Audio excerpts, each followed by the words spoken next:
GGL atau gaya gerak listrik induksi. Proses induksi elektromagnetik dapat menghasilkan tegangan yang dikenal dengan GGL.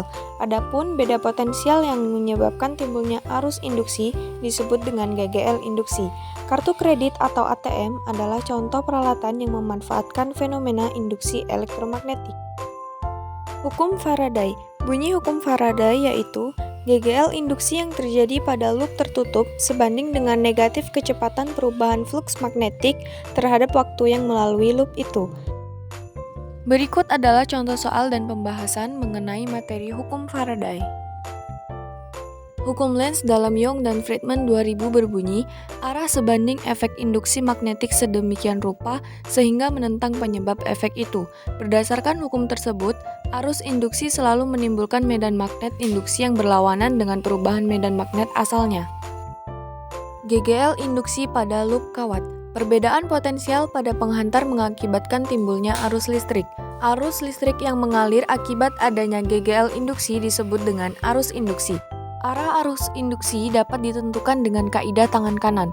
Arah ibu jari sesuai dengan arah gerakan penghantar, sedangkan arah keempat jari tangan menunjukkan arah medan magnet.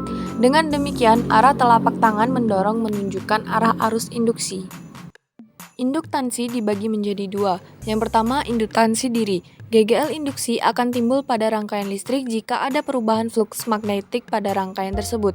Joseph Henry menyatakan bahwa GGL induksi diri sebanding dengan perubahan kuat arus terhadap waktu. Adapun energi yang disimpan induktor saat terjadi pertumbuhan arus hingga mencapai arus konstan dirumuskan W sama dengan 1/2 L dikali I kuadrat. Yang kedua, induktansi bersama atau induktansi silang. Induktansi bersama timbul ketika dua buah koil saling menginduksi satu sama lain. Aplikasi induksi Faraday dalam produk teknologi.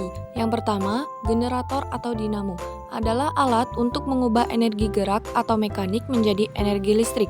Generator digunakan dalam pembangkit listrik yang menggunakan tenaga air, panas bumi, dan pembakaran gas. Dan yang kedua adalah transformator. Transformator adalah suatu alat untuk mengubah nilai tegangan pada arus bolak-balik AC tanpa kehilangan daya yang cukup besar. Transformator terdiri atas 3 bagian yaitu inti besi, kumparan primer, dan kumparan sekunder. Berikut adalah contoh soal beserta pembahasannya mengenai transformator.